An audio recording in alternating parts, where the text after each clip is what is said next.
YB, kalau kita lihat dalam apa yang berlaku sekarang ini, pastinya ramai di antara rakyat Malaysia, majoriti yang besar merasa bimbang dengan apa yang berlaku, terutamanya tentang bagaimana kelangsungan hidup mereka pada masa akan datang. Itu sebenarnya yang mereka fikirkan.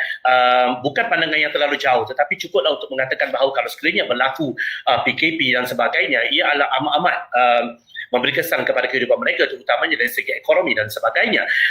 Tetapi yang menyedihkan pula, yang menjadi kemarahan rakyat sekarang ini, saya mewakili rakyat Bahrain, menyuarakan pendapat kami.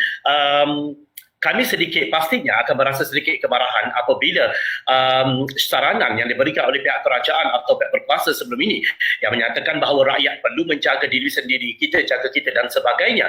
Tetapi akhirnya perjuangan yang dijuangkan oleh frontliner dan juga rakyat untuk memastikan bahawa pandemik ini tidak terus berleluasa dan menular, akhirnya seminggu ini kita dikejutkan dengan jumlah yang begitu tinggi.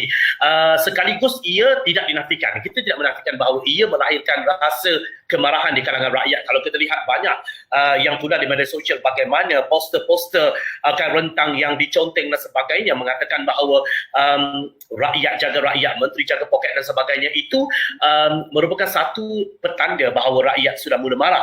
Jadi komen YB di sini bagaimana sebagai seorang ahli politik? Saya sekali lagi menyatakan kita tidak boleh menyalahkan rakyat apabila persepsi ini tertanam oleh kerana apa yang berlaku itu ialah dari tindak tanduk kita sendiri.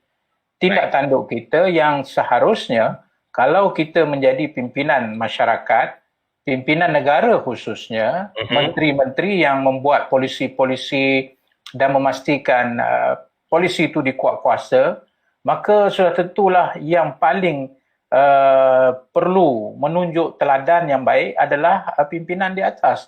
Manakala pimpinan yang di atas tidak memenuhi kriteria ataupun tidak mengikuti SOP yang telah dia sendiri tetapkan, pastinya ia menimbulkan kemarahan. Apatah lagi, saya yakin kemarahan rakyat Bahrain di bawah ini juga dikaitkan dengan suasana ekonomi yang kita sedang hadapi. Tekanan hidup hasil daripada pasca COVID gelombang yang pertama, ini sendiri telah menimbulkan berbagai satu rasa yang tidak senang dan enak oleh orang bawah dengan mengaitkan suasana kemewahan, suasana tidak hormat undang-undang, suasana seolah ada kasta, orang atas buat lepas, orang bawah buat kena kuat kuasa.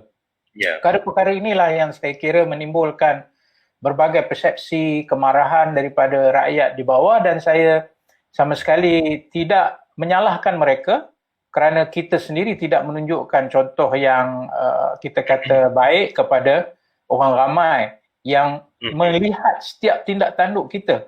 Hatta walaupun kami bukan kerajaan, walaupun kami bukan menteri, tetapi sebagai ahli politik kami pun diperhatikan juga.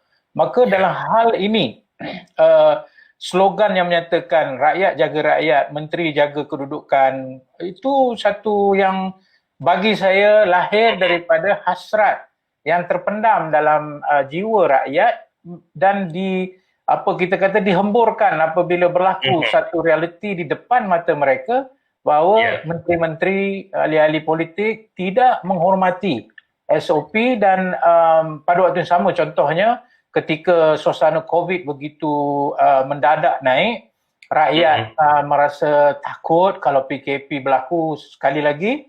Tiba-tiba kita tengok seorang pemimpin di Sarawak dengan menaiki motor besar dan dipaparkan di media sebagai satu rekod naik motor mewah. Dan pada waktu yang sama kita didedahkan dengan berita ibu bapa yang mengantar pelajar-pelajar untuk masuk ke IPT tiba-tiba terpaksa bawa balik kerana dikatakan isu COVID telah naik dan mereka diberi notis pada saat akhir setelah mereka menghantar anak-anak mereka di pintu-pintu universiti. Jadi apabila dibuat perbandingan sebegitu rupa dan dikaitkan pula menteri yang balik tak kuarantin, menteri yang balik pula tidak ikut prosedur, tiba-tiba yang Marhain hantar anak ke IPT kena balik sebab nak jaga COVID, ini telah menimbulkan satu keadaan macam satu chemistry yang menyebabkan meletup perkara itu, maka berlakulah apa yang berlaku di dalam isu COVID ini. Dan saya tidak sama sekali menyalahkan atau cuba mempertahankan mana-mana pihak. Yang penting ialah setiap kita, pemimpin maupun rakyat biasa, rakyat Marhain mesti menghormati SOP dan berpegang supaya itu sahaja yang ada caranya untuk kita mengekat penularan ini, sebab vaksin tidak ada, ubat tidak ada. Dan saya tertarik tadi disebut oleh Zawazi tentang bagaimana frontliners pada satu ketika yang telah mengorbankan masa dia, telah mengorbankan tenaga dia dalam keadaan yang cukup sukar, mengorbankan waktu dia dengan keluarga untuk menjaga nyawa kita semua, menjaga keadaan ini. Hari ini terpaksa kembali balik dalam zaman ataupun waktu yang ketika kita alaminya pada awal Januari, awal Februari, Mac, Mei dan Jun itu. Jadi semua ini menyebabkan semua pihak tertekan. Jadi saat dan ketika ini kita tidak boleh menyalahkan mana-mana pihak.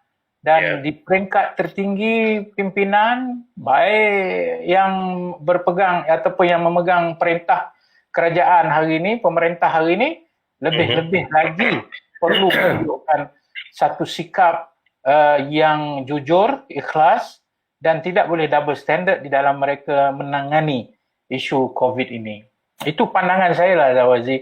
Dari sudut saya melihat realiti yang berlaku hari ini dan apa yang diluahkan oleh Zawazi mewakili suara Marhain di sana itu adalah satu realiti yang kita kena ubat, bukan sahaja COVID tapi juga kita kena sembuh rasa sakit mereka itu kepada realiti yang mereka terpaksa hadapi. Baik.